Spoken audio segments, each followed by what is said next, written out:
on types for a relational algebra library, and Dennis is going to give the presentation.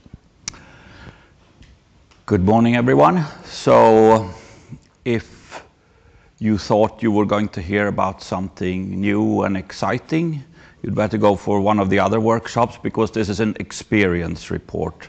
So there's nothing to be learned here.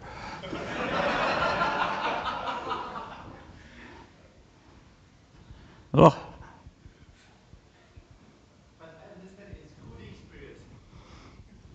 We'll see. So I work for something called the Modeling and Analytics Group at Standard Chartered Bank, and we provide the software that does pricing and risk calculations. So quite a bit of this is written in C++. There's probably about 1.5 million lines of C++. There's also 3.5 million lines of Haskell. About 500,000 lines of GHC Haskell and 3 million lines of our own Haskell. Yeah, it's a verbose language.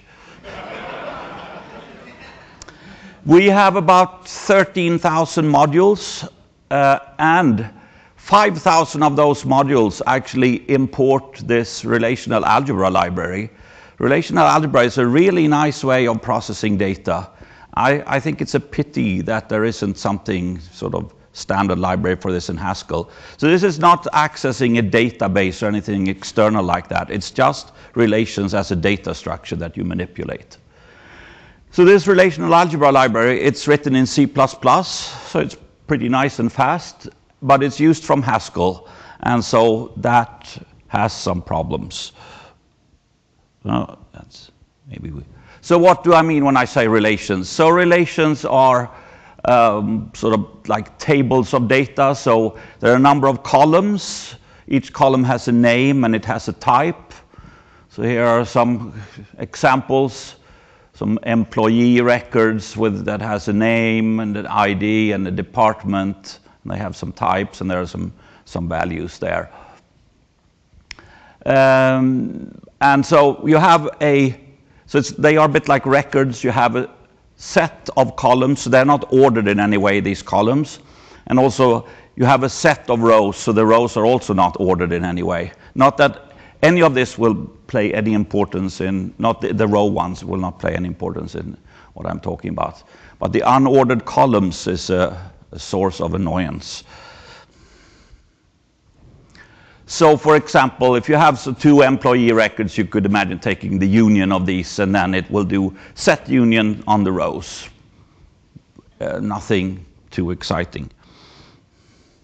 So I'm going to show you a very small fraction of the API for this. This is the sort of, you take the C library, it has some types, you just wrap it with a very thin wrapper to get the Haskell library.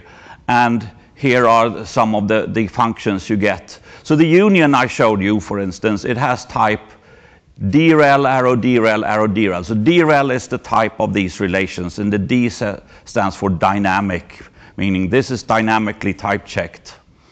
So here is a couple of things. I'm not going to use D or DUM anywhere, but I had to include those two because they have such cool names. It's the two relations that have no columns whatsoever. There's two of those, and only two.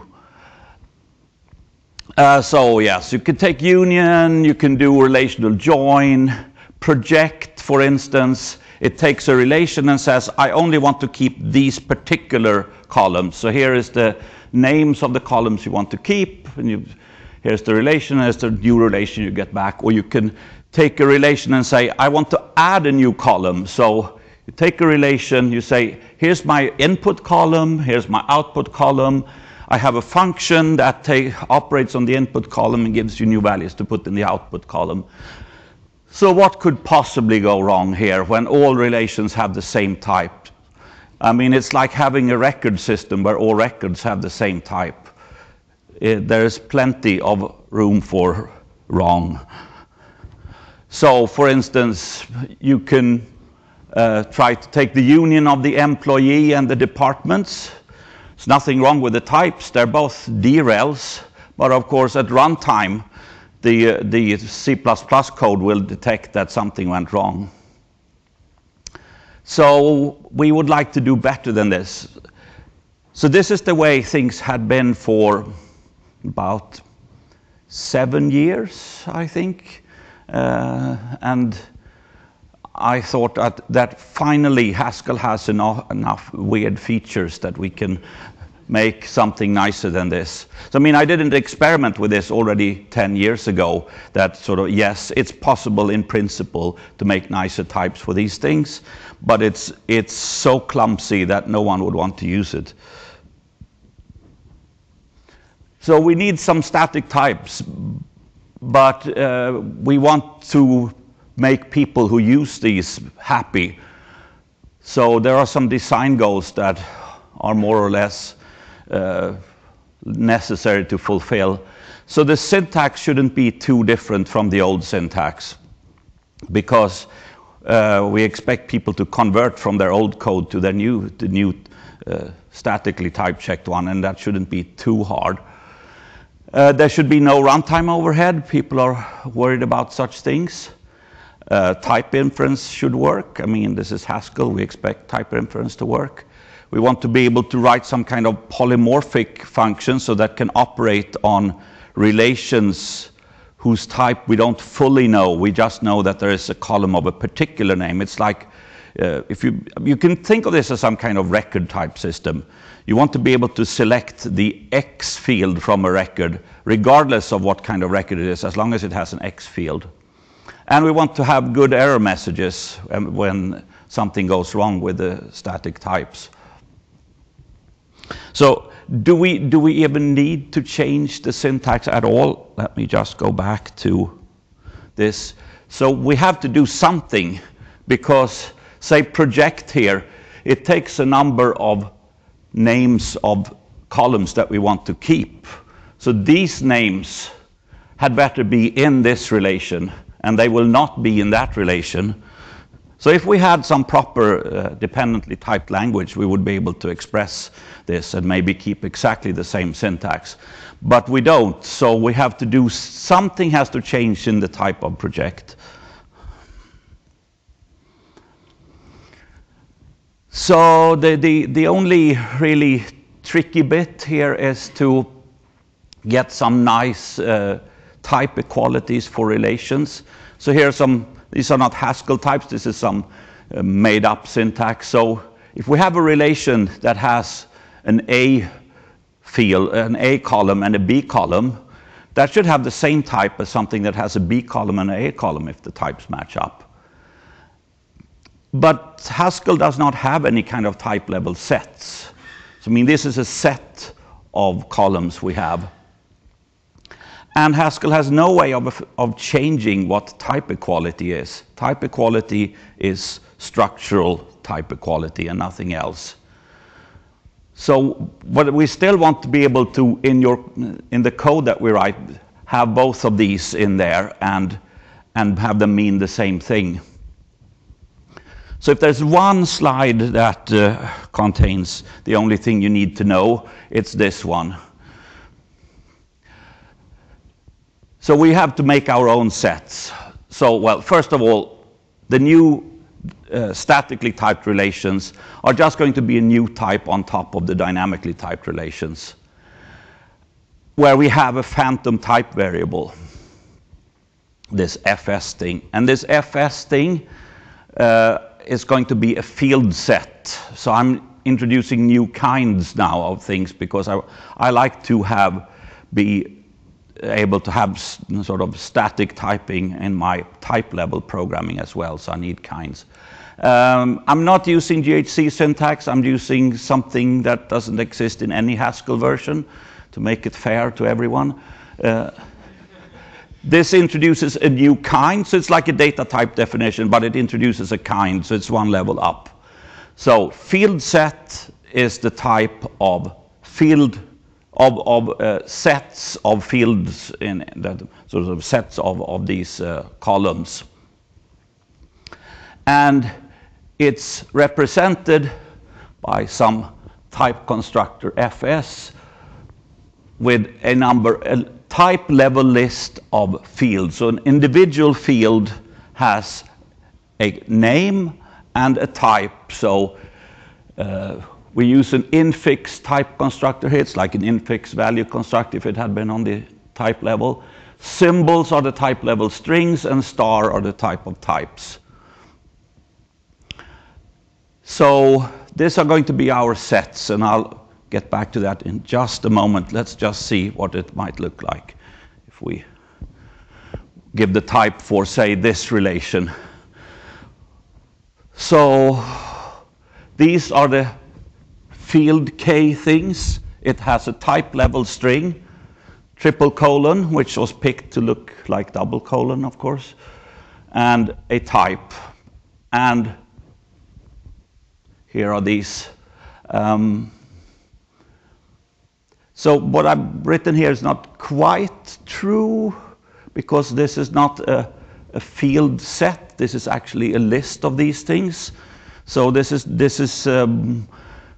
just a simplification, so that it's easier to see what's going on. Next slide will reveal more of the truth. So I said we want to set this FS thing, the field set, was supposed to be a set. So I want this list of fields here to be sorted, and it should always be sorted. So how can we make sure that that's always sorted? Well, what do we do if we program on the value level? We introduce an abstract type where you can't have access to the innards. But abstract types, that's so last century, we have abstract kinds. So this module, it exports the field set kind and some way to construct these things. So normalize takes a list of these field Ks and returns a field set. And how does it do that? It does it by sorting the fields and then applying this to field set thing. And to field set, what does that do? It checks for duplicate field names. If there is one, this will be a type error. And then it uses this constructor. But this type constructor is hidden from the user. So it's the field set is an abstract kind. Of course, if you want to be really picky, it's impossible to make abstract kinds in Haskell. Does anyone have a guess to why? No, so it's because of unification. So information can flow in weird ways. So you can have a type variable that unifies with a type constructor that you're not supposed to be able to get a handle on. And then you can use that type variable instead of the type constructor. So, but I mean, nothing will go wrong at runtime. If you cheat, you will only get more compile time errors, so that's fine. I won't go through this. This is just type level programming in Haskell. Here's insertion sort written with types.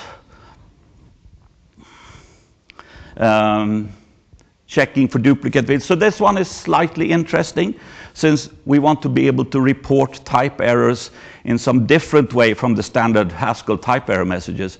So this check for new duplicate field names. If there are two identical field names after each other in this list, it will generate some kind of type error. So this is a new thing. I mean, if you have functions on the type level, and they can be partial, you want to be able to have an error function on the type level.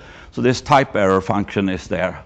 And I mentioned this a year ago at ICFP, and Yaur was nice enough to implement it very quickly in GC. So you might wonder, so what does the code look like?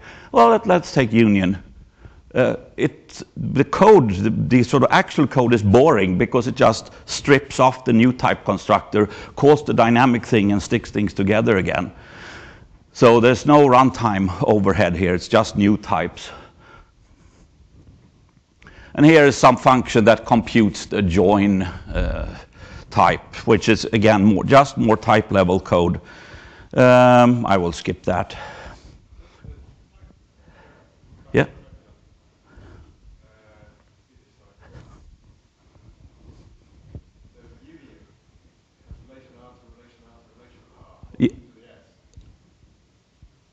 There's no S.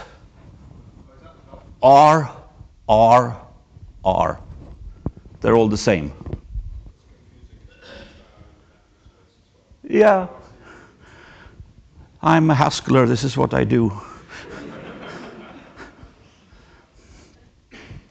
So here was the old API that I showed you before, and the somewhat more cumbersome now. So D and DOM, they are relations that have an empty set of columns, union, join,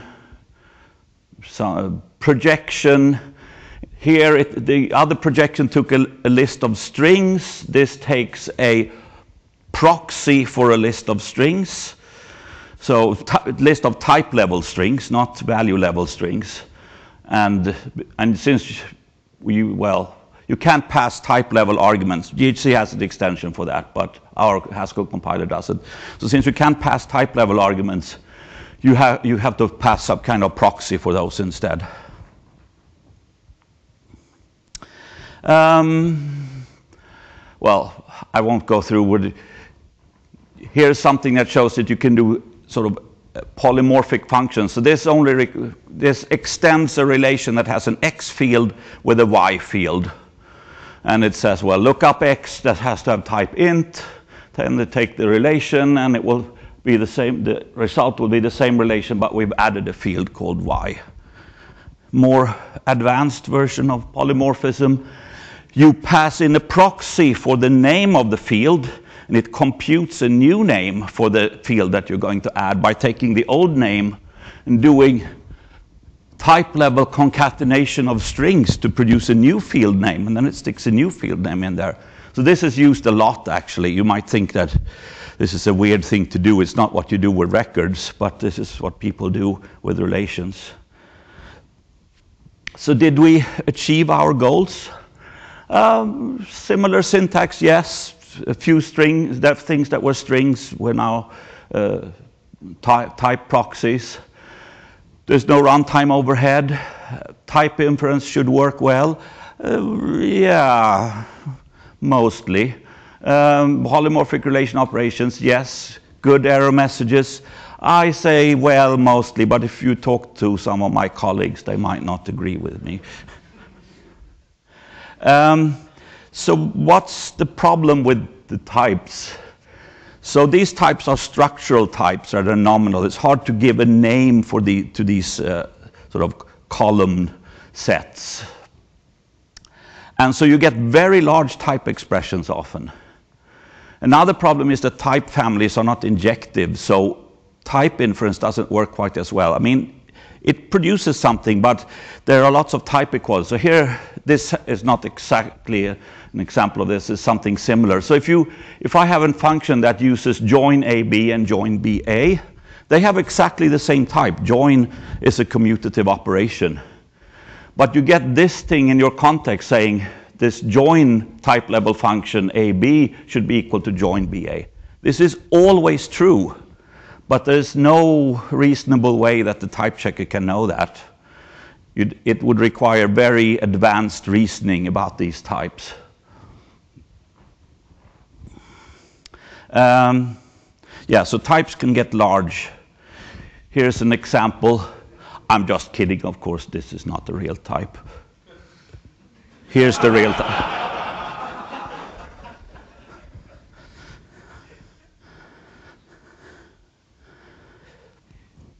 So what do the users say? Well, I mean, it's the usual thing. It's like they have discovered static typing again. Yes, you have to work a bit more. Type errors can be hard to understand. We've heard this. But it helps you design your program. The types sort of help you fit things together. It finds bugs. But so in my mind, the big thing about static typing is really this, if you're sort of in a serious setting. Types help you when you refactor. You can make changes, and the compiler will help you find all the places you need to change and fix them.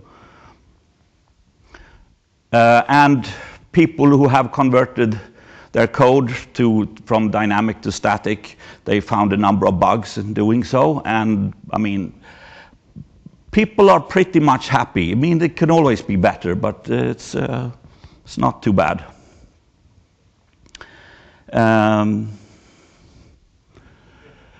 So, since I have, oh, it says stop. I will use 5 seconds anyway. We are hiring 11 people at the moment, 11 open position.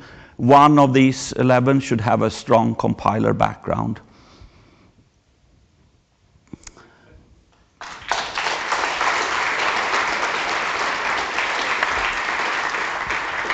Questions? So what could you do to make the type errors better? Using this new facility to produce custom type errors. But they're still very big. You'd have to... Yes, so you can still get enormous type expressions that can be very difficult to understand because they're just big. And we don't have a solution for that. Hi, Leonard. That was fun. Thanks. You said at the beginning one of the problems that motivated this is you can't change type equality in Haskell, so you have to maintain sorted lists with canonical versions. And you had this essentially the same problem with this join BA. You'd like to say that join BA is the same as join AB, but that you need the type coercions. But so although you can't change type equality, you can say you can pass around type coercions or bijections between these things. So you could would that have made an alternative design? Would that work? It would, but I think it would have made the types even bigger, so they're bad enough as it is. But you wouldn't have to do the sorting of your... No, but I mean that was sort of a minor thing, a few lines of code that runs at compile time. So here. So since this is an experience report, Haskell DB, right, also is a library that's based on relational algebra and gives you static types on the query comprehensions. But it uses ordered tuples, so it seems like you went to a lot of trouble to make the sets work, right? Yeah. Is that worth it? I think it was worth it. I mean, in your experience, do you make a lot of use of the fact that the sets are unordered? I mean, you say we went through a lot of work to make them ordered. It's not that much work. I mean, it's once you have that, I think it makes things simpler.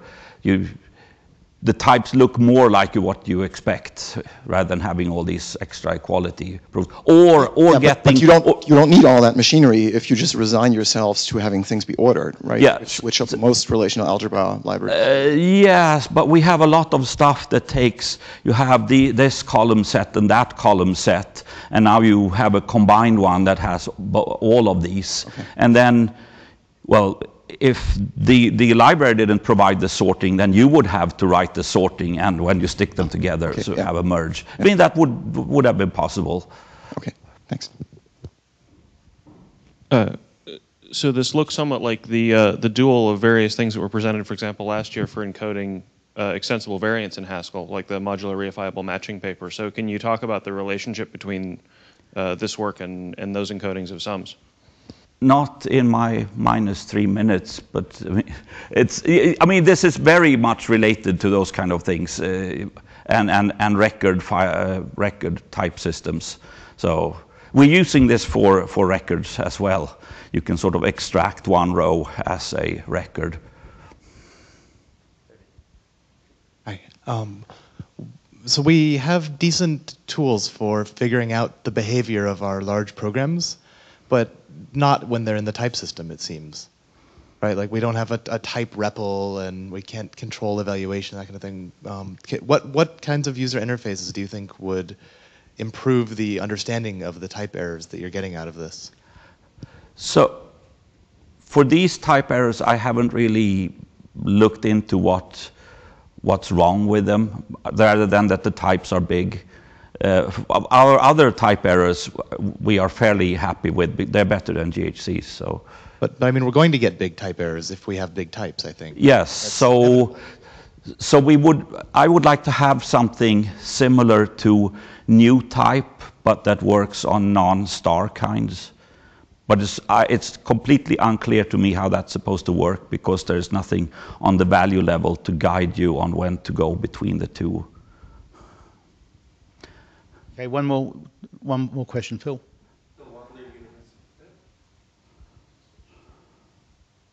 Phil Wadler, University of Edinburgh.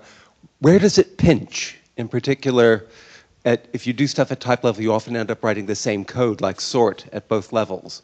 Is that a hassle, or where did you feel things were pinching? So for as little type level code as we have here, that's fine.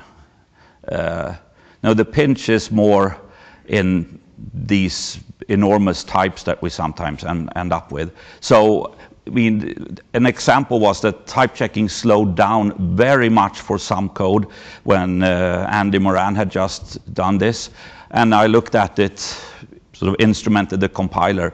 And some of these types, the representation of them internally had like 10,000 nodes in them. So you want to compare if two types are equal in a 10,000 node, that takes some time.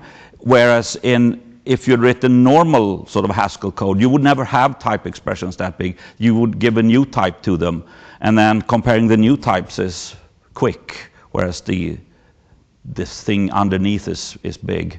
So I think that's the biggest problem. And why is it so big? Do you have a 10,000 column table, or? So hundreds of columns, and then there are all this overhead in how it's represented with the lists and the triple colons and all of that. So. Okay, thank you. So let's thank Leonard once again.